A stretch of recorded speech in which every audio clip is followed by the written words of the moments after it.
নমস্কার বন্ধুরা, আপনারা সকলে কেমন আছেন? আশা করি ভালো আছেন। আজকে দেখুন আমাদের শাশুড়ি বৌমা রান্নাঘরে আমি গোটা গোটা ফুলকপি রান্না করব। তার জন্য ফুলকপিগুলো সুন্দর করে কেটে নিয়েছি, টমেটো কুচি করে নিয়েছি, ধনেপাতা কুচি করে নিয়েছি, আর ফুলকপিগুলোর পেছনে দেখুন হালকা চিড়ে দিয়েছি। আর এদিকে জিরে আর আদাটাও আমি বেটে নেব। এটা পুরো নিরামিষ আজকে রান্না হবে। চলুন, ওদিকে আমি ফুলকপিগুলো ভাপ দেওয়ার জন্য আগে থেকে জল বসিয়ে রেখে দিয়েছিলাম। জলটা গরম হয়ে গেছে। এখন ফুলকপিগুলো আস্তে আস্তে সবগুলো কড়াইয়ের মধ্যে দিয়ে দেবো। আর ফুলকপিগুলো ভাপানোর সময় আমি লবণ দেব না, এমনি ভাপাবো, কেননা লবণ দিলে কপিগুলো ভেঙে যাওয়ার ভয় থাকে, ফুলগুলো ছুটে যাওয়ার ভয় থাকে, তাই ফুলকপিগুলো এমনি ভাপিয়ে নেবো।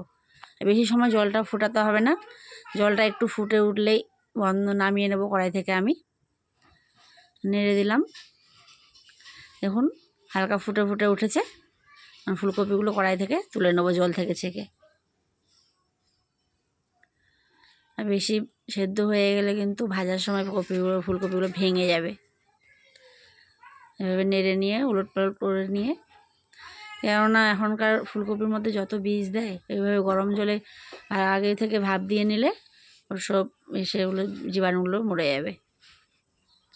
তুলে নেবো এভাবে করে।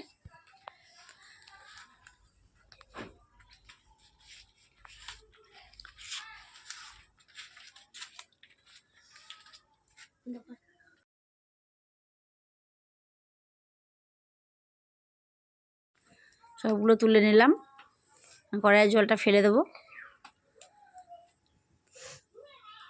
আমি আজকে রান্নাটা সাদা তেল দিয়েই করব, বেশি করে একটু তেল দিয়ে দিলাম, কেননা ডুবো তেলে ফুলকপিগুলো ভাজতে হবে। অতটাও বেশি দিইনি, কিন্তু এতটুকু তেল লাগবে। আর একবারে সব কপিগুলো ভাজা যাবে না, প্রথমে 3টে ভেজে নেব, আর পরে ওই 4টে ভেজে নেব। একটু শুধু হলুদ দিলাম, তাহলে ভাজা যাওয়ার সময় বোঝা যাবে, সাদা হয়ে থাকবে না, একটু কালার হবে তেলের মধ্যে, তাই একটু হলুদ দিয়ে দিলাম। আর ফুলকপিগুলো ভাজার সময় আঁচটা খুব কম রাখতে হবে, এভাবে উল্টে পাল্টে ভেজে নিতে হবে। আমি মাঝখানটা ফাড়ে দিয়েছি, তার জন্য এই তেলগুলো ঢুকে যাচ্ছে, দেখুন আঁচটা একদম কম। খড়িগুলো বের করে দিয়েছি, একটা হালকা হালকা করে জ্বলছে। এই ভাজাটা করতে একটু সময় লাগে, রান্না করতে বেশি সময় লাগে না। দেখুন যেগুলো হয়ে গেছে আমি ওগুলো তুলে নিচ্ছি। এটা হয়ে গেছে, পেছনটাও লাল হয়ে গেছে, আর একটা দেখুন এখনও হয়নি। ওই জন্য তেলগুলো হাতা দিয়ে ওর ভেতরে ঢুকিয়ে, তাহলে ভেতরটা ভাজা হয়ে যাবে। আর ওটা হয়ে গেছে, ওটা তুলে নিলাম। ভালো করে ভেজে নিতে হবে, নাহলে সেদ্ধ হবে না তো। আর বেশি সময় তো পরে জাল দেওয়া যাবে না, ফুলগুলো ছুটে যাবে। এভাবে করে হাতাতে তেল দিয়ে দিয়ে চারদিকটা একটু ভেজে নিচ্ছি। হয়ে গেছে, এখন তুলে নেব। বাকি কপিগুলো যেগুলো আছে সেগুলো তেলে দিয়ে ভেজে নেব। আর হলুদ দেবো না, তেলে তো হালকা কালার আছেই। আর এটা নিরামিষের দিন এটা রান্না করলে বাড়িতে কেউ আর অরুচি করে খাবে না। রুটি দিয়ে হোক, ভাত দিয়ে হোক, তৃপ্তি সহকারে সবাই খেয়ে নেবে। তেল একটু কমিয়ে নেব, এতটা তেল দিয়ে রান্না করব না। অন্য কোনো ভাজার কাজে এটা আমি লাগিয়ে দেবো।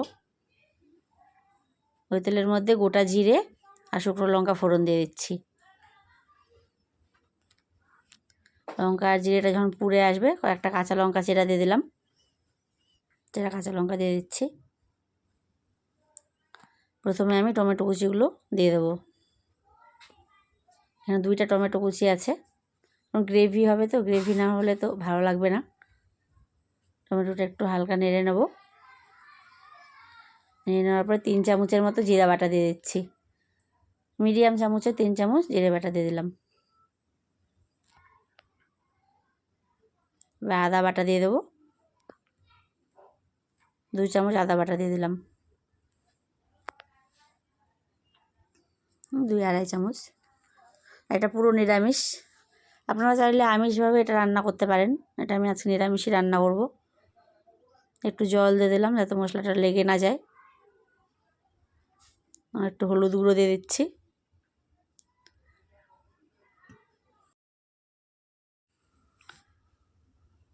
একটু নেড়ে দিই, আর অল্প একটু লঙ্কা গুঁড়ো দেবো। 1 চামচের মতো দেবো জাস্ট কালারের জন্য।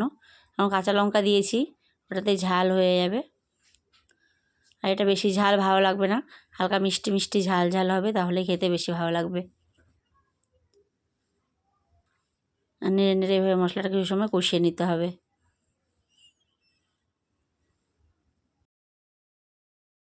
দু তিনটা তেজপাতা দিয়ে দিলাম।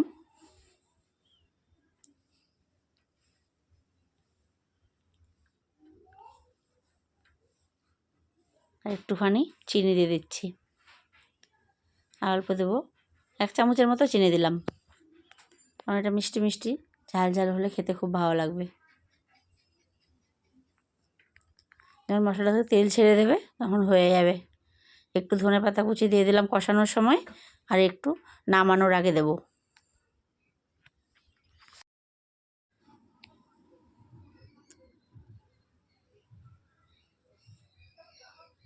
দেখুন হয়ে এসছে, প্রায় আর একটুখানি হবে।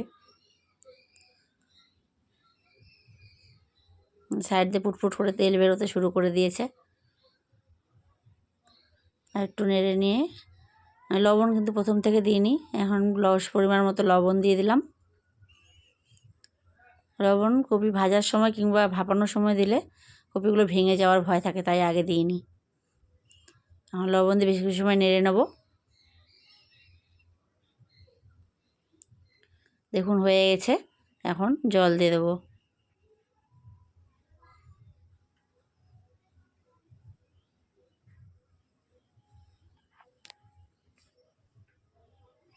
বেশি ঝোল করব না, হালকাই জলটা দেবো।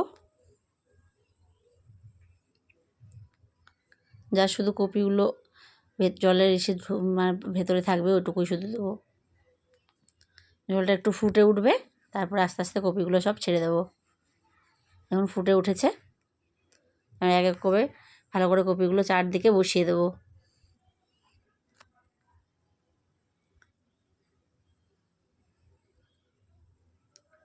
আর আমি বলছি বন্ধুরা, আপনারা এইভাবে ফুলকপি একদিন বাড়িতে রান্না করে খান। আপনি বিশেষ করে নিরামিষের দিন যদি আপনারা রান্না করেন, আমি গ্যারান্টি সহকারে বলতে পারি বাড়ির সবাই খুব তৃপ্তি সহকারে খাবার খাবে। আমি সময় ঢেকে রাখার পর এখন ঢাকনাটা তুলে দেখি, চলুন দেখেন ওই পিঠটা সেদ্ধ হয়ে গেছে। এখন এক এক করে সব কপিগুলো আমি উল্টে দেবো, এই পিঠটা একটু সেদ্ধ হয়ে যাবে।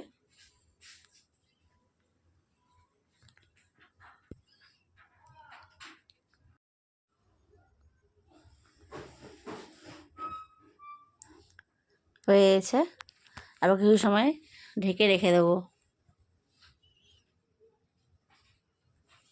চলুন এবার ঢাকনা তুলে দেখি, রান্নাটা আমার প্রায় হয়ে গেছে। তাহলে বন্ধুরা, আপনারা যদি আমার রান্নাটা ভালো লেগে থাকে তো অবশ্যই শেয়ার করে দেবেন, আর লাইক করে দেবেন, কমেন্ট করে দেবেন। একটু ধনেপাতা বলেছিলাম শেষে দেবো, দিয়ে দিলাম। একটুখানি গরম মশলা গুঁড়ো দিয়ে দেবো।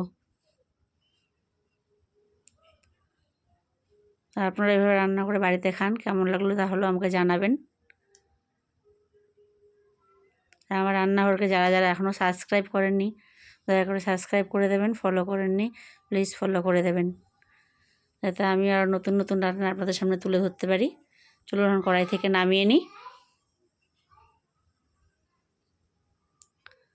একবার ঢেলে দেওয়া যাবে না, এভাবে হাতা দিয়ে এক এক করে তুলে নেবেন। একবার ঢেলে দিলে ভেঙে যাওয়ার ভয় থাকবে। পুরো এখন নরম হয়ে গেছে, তাই না?